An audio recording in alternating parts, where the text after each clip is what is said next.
Dort in den Weiden steht ein Haus, steht ein Haus, steht ein Haus. Da schaut die Magd zum Fenster hinaus, zum Fenster hinaus. Once there was a tailor who had two sons. One was a good, bright boy, chip off the old block. The other, well, let's just say he wasn't the sharpest knife in the drawer. And this young man, let's call him Rudy. He didn't seem to mind his shortcomings, except for one thing. He didn't know how to shudder. It was something that eluded him. He'd hear people say, "Oh, it's so scary in the woods at night. I can't go in there. It makes me shudder." And he'd be like, "What is this shuddering business?" Rudy figured it was some sort of art or science that he didn't know. So he'd go up to people in the village and say, "Can you teach me how to shudder? I need to know how to shudder. Can you teach me how? I would like to know how to shudder." And when his father asked him what kind of trade he'd like to learn, he said, "Father, I'd like to learn how to shudder." His father was not pleased. It so happened that one day, his father was at the inn having a pint of beer, and who should walk in but the village sexton. And the sexton walks up and says, "Hello, Hans, how are you doing? How's the family?" And Hans says, "Oh, my one son's fine. My other son is a complete moron." Sexton says, "Well, what's the matter?" It's like, "Listen, I ask him what he wants to do for a living. He tells me he wants to learn how to shudder. To shudder." Sexton says, "Well, you know what? Why don't you send him to come work with me? I'll teach him a few things. Maybe I can get this shuddering business out of his system, and then he can move on to other things." And the tailor, he agrees, so the next day, he sends Rudy off to work for the sexton. Now, the sexton has him working in the church. He's dusting off pews and sweeping floors, but most of all, he's ringing the church bells. Now, that night, the sexton comes up to Rudy, wakes him and says, Rudy, you have to go to the church and ring the 12 o'clock bell." So he gets up, stumbles out of bed, grabs some things, and heads out the door to the church.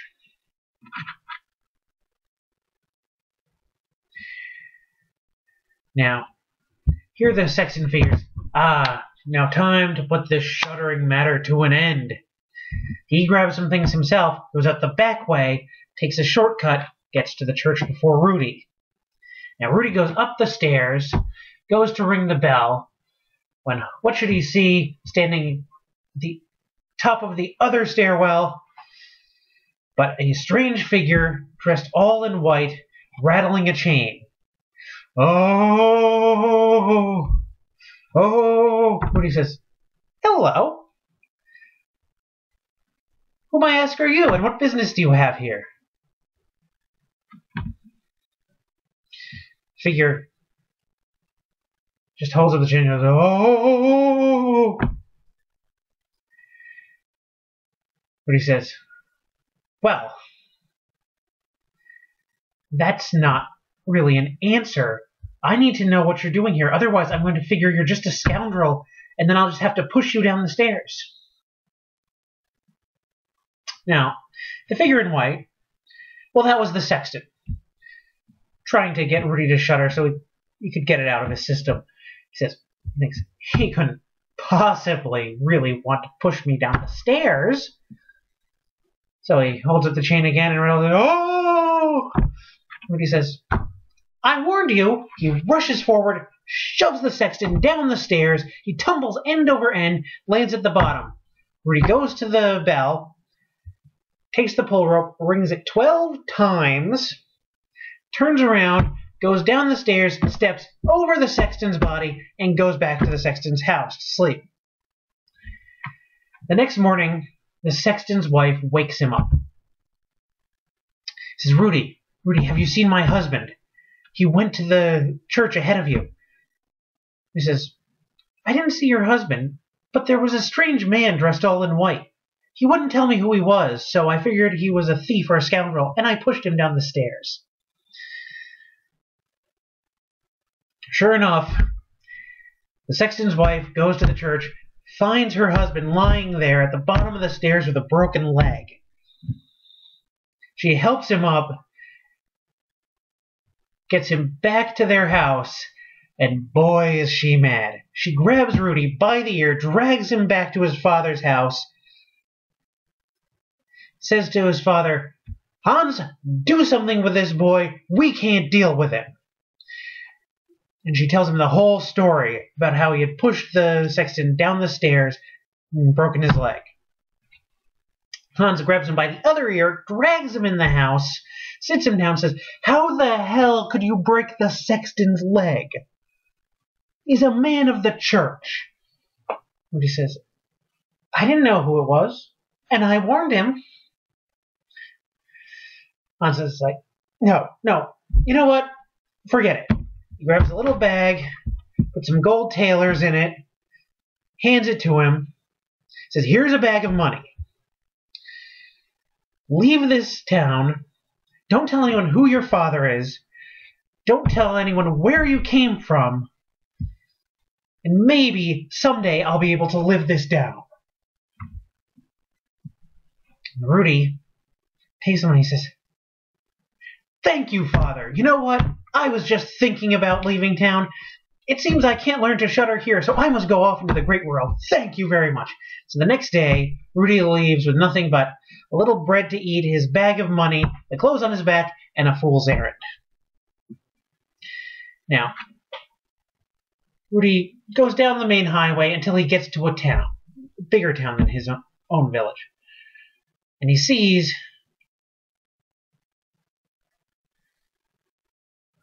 everything around him. He sees the houses, he sees the people, he sees the gallows, which is standing in the middle with 7 dead men hanging on it.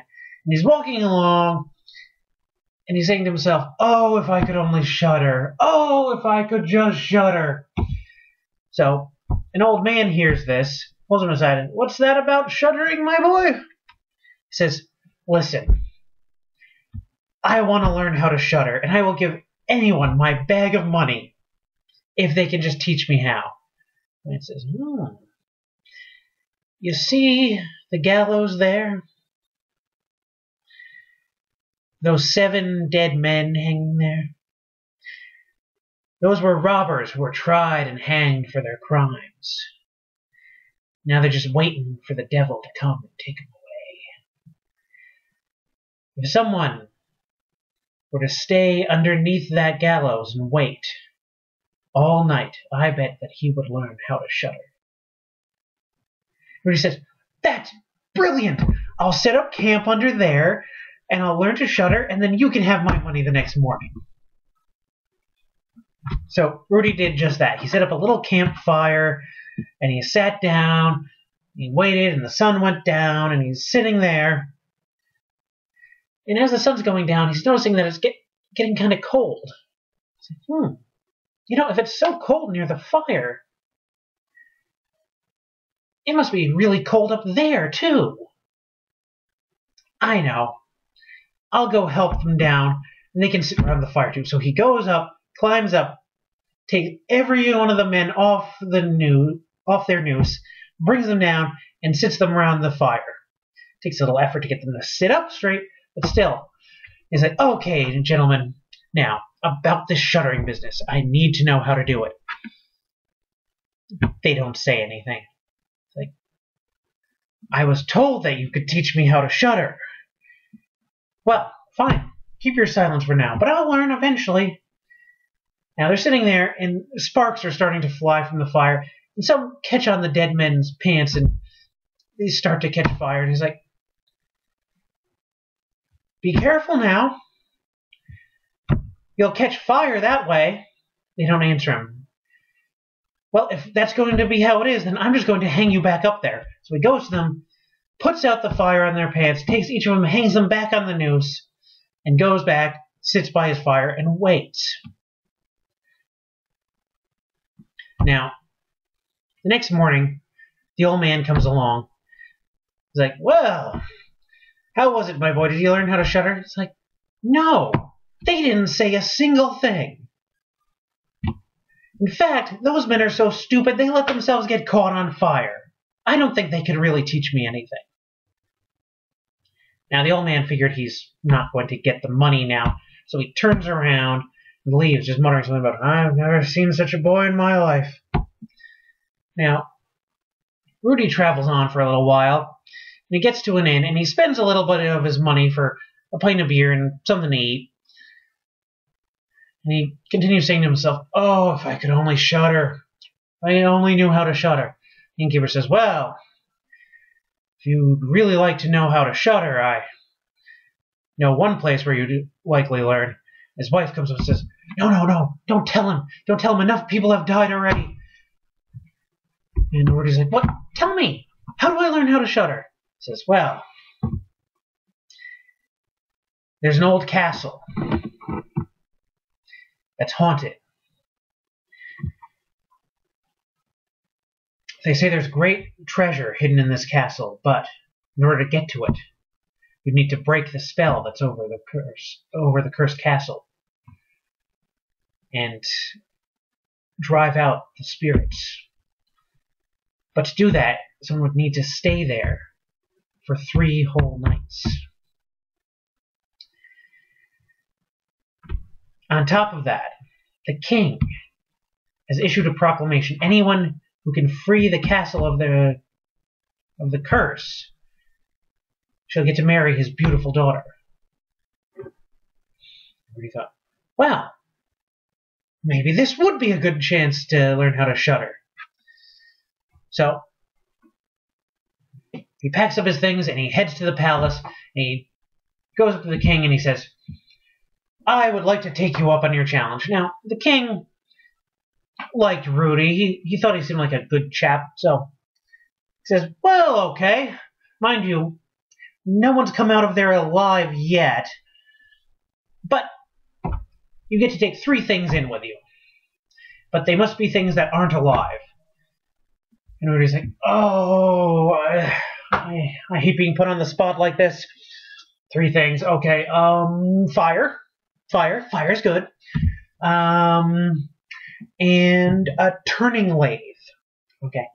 And I'd also like, a woodcarver's bench with a carving knife. That's not 2 things that go together, so it's not cheating.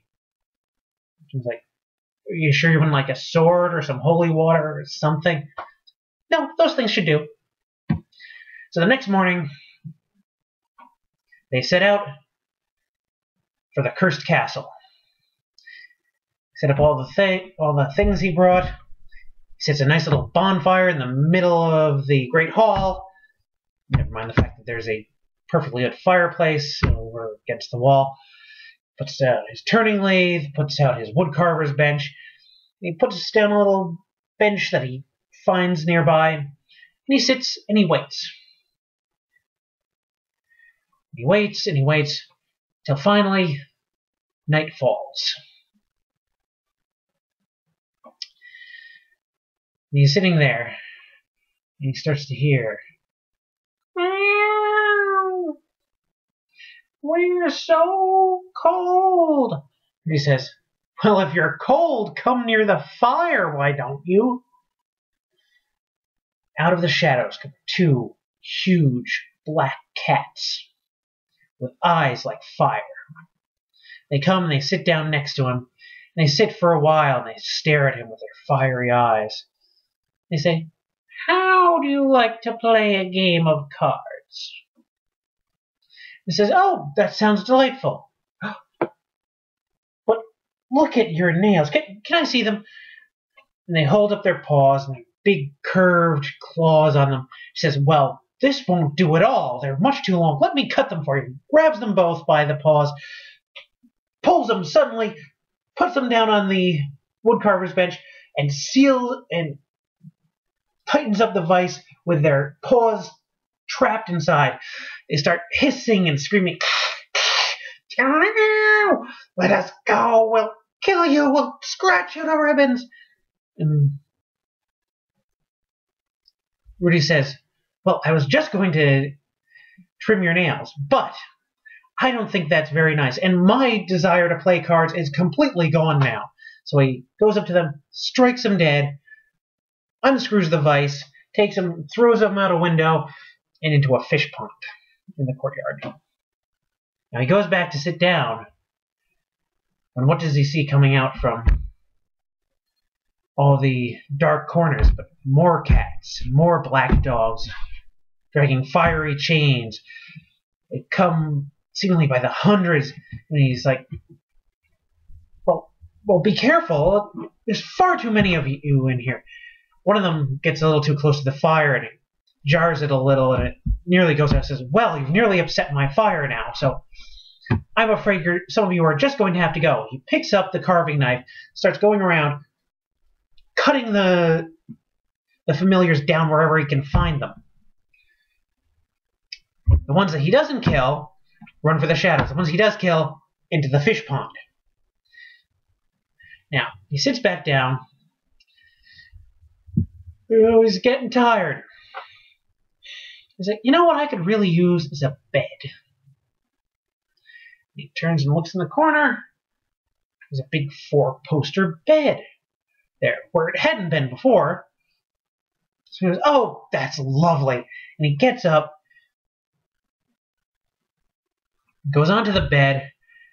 Just then, the bed lifts up and starts racing around the room, down the halls. Most people will be screaming for their life, "Rudy! Whee! Faster, faster!" Finally, the bed's going about as far as it's willing to go. It lifts up, turns over, and crashes down. Rudy just manages to jump out of the way as it's going to crash. He says, "Well, that's fine. I guess someone else can drive now if they wish to." Goes back to his bench, waits until morning. Morning comes, the king shows up, sees him lying on the bench, completely unconscious. He's like, "Oh no, there goes another one." And he says, "There goes another one." He's like, "Oh, I thought you were dead." He says, "No, I was just sleeping." "Did you learn how to shudder?" It's like, "No." It's like, "Oh well. There. Tomorrow's another night." So, the next night, Rudy's waiting, and he's sitting there, and as the sun goes down, there's a great commotion coming from the fireplace. He looks over to the fireplace, and a man drops down. Well, half a man. Just the top half. Drops down. The man says, "Wait a minute. I'm only half here. Where's the rest?" And he says, "Darn if I know." So, the half man crawls out, and then, right after, the other half of it drops down. He says, "Oh, well, you might be cold, so I'm going to stoke up the fire." He gets up, stokes up the fire, he turns around, there's the man in one piece sitting on his bench. He says, "I didn't say you could sit on my bench." And he goes up and he pushes him off. And then he sits down himself. Now, as he's sitting there, more strange men start dropping out of the chimney. And they bring with them 9 long human leg bones and a couple of skulls. And they all get together and they start playing 9 pins. Rudy's watching. He's like, "That looks like a lot of fun." He goes, "Pardon me, could I play?" One of them says, "You can if you have something to stake." He says, "I have some money." He says, "Money will be good for a start."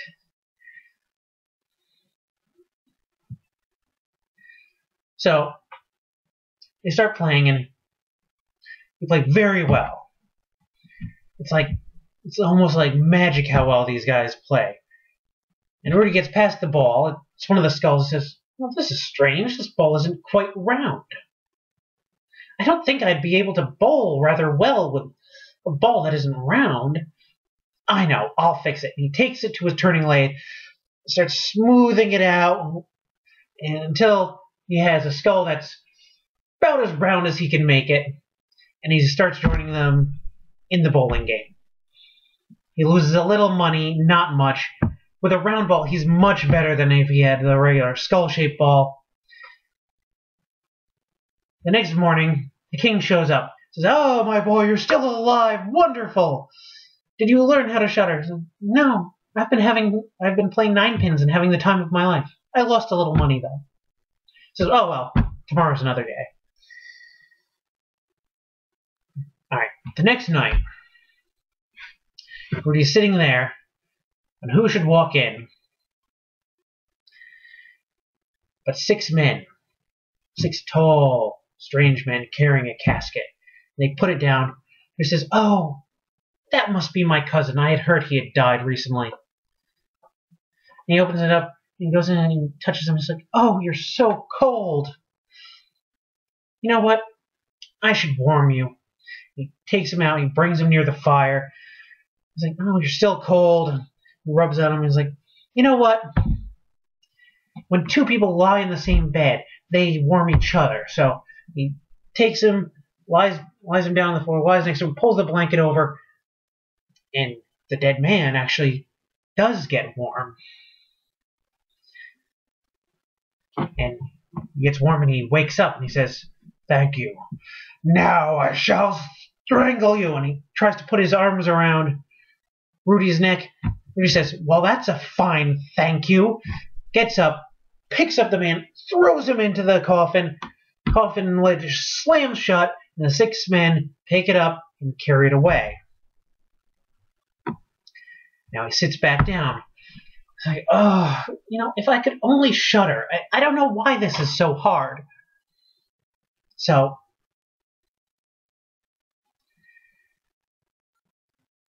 he's waiting there, and who should come in but a tall old man with a long beard. He says, You've chased away my familiars. You've chased away my demons, my imps, my ghouls.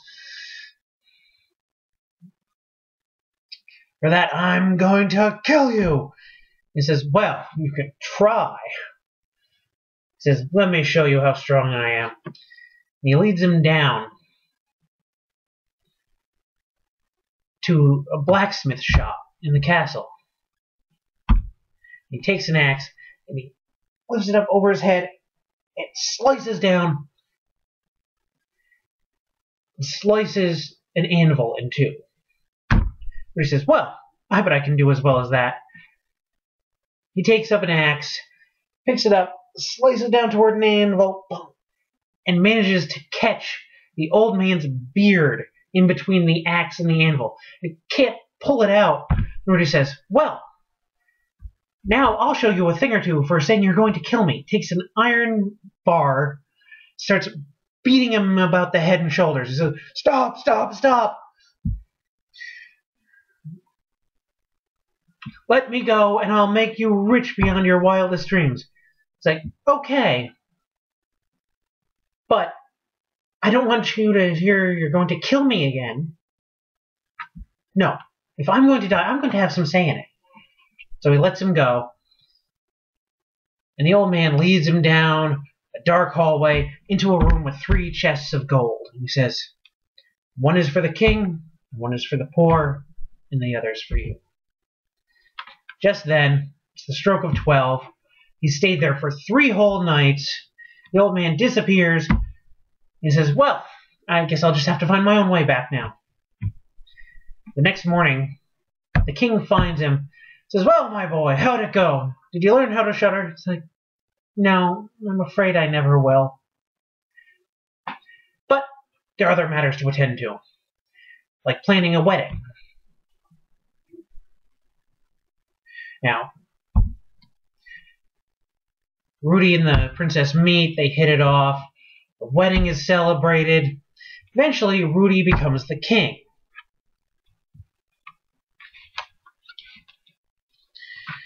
But thing is, he still hasn't learned how to shudder. And it still bothers him. He's like, oh, if only I could shudder. Oh, if only I could shudder. Now, finally, the queen gets fed up with this. And the queen actually is something of a smart cookie, honestly. And she thinks, well, I have to put an end to this. She realizes that the problem was that everyone else was trying to scare him, when there are other ways a man can know how to shudder. So, what she does is she sends her chambermaid out with a bucket to this cold, cold stream where little fish called gudgeons were swimming, little slimy fish. She says, bring me back a bucket of water and gudgeons. So, that day, the king is taking a nap in his private quarters, and the queen and the chambermaid come up, take the bucket of water and fish, dump it on him. He startles awake. He goes, what's this? What's all cold and slimy and what's making me shudder so much? I shuddered. I learned to shudder. He gets up, shakes the chambermaid's hand, gives his wife a big, slimy, wet hug, and cheers, I finally shuddered. And so it was. Rudy finally got what he was looking for. Not quite what everyone thought he was looking for, but in the end, he lived happily and rather fearlessly ever after. Sie schaut stumm ab, ist noch nicht da, meine Herzensknapp, der schönste Bursch am ganzen Rennen nenn ich mein.